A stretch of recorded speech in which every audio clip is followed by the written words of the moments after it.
Machiegni weche mag tuke, tim mar Od Bura Mamalo kata Bunge FC nologo nde 4-2 gi tim mar Dero FC mawuok e kar chuny bura mar Rieda e tugo mar osiep manobagi okinyi ma kawuono e alap ma Moi Sports Center Kasarani.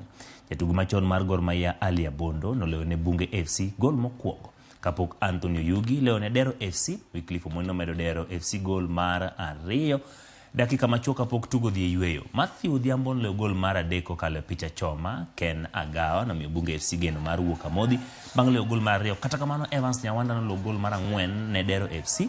Kaka noloso gi Ramogi TV, kapten mar Bunge FC ma bende en jaod bura mar Rieda Otiende Amolo leyo ni midhiero makwako weche mag tuke Kenya to nok mar omenda en gino mikelo gi nok mar lony e kind jogo matayo tuke adhula e pacho ka.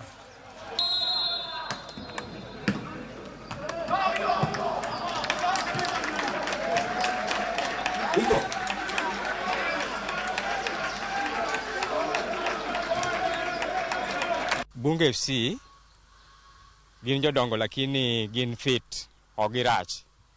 Wan bende ne wantie gi vijana be mong'e bol, gitemo kar temo gigo bol maber. First half ne wachako marach lakini second half watugo maber moa gi loch.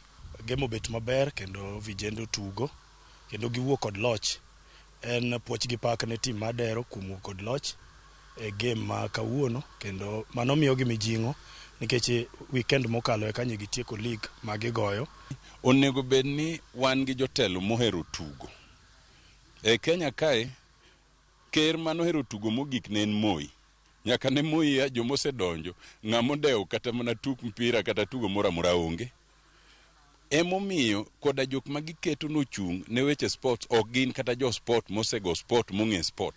Mane achiel kuom tabu mawango. Tabu mawango mar 2 en ni jok mochung' ne tuke kako piche gin ging'iyo mana kaka digiyud pesa, ok kaka tugo mar opira nyalo dhi nyime.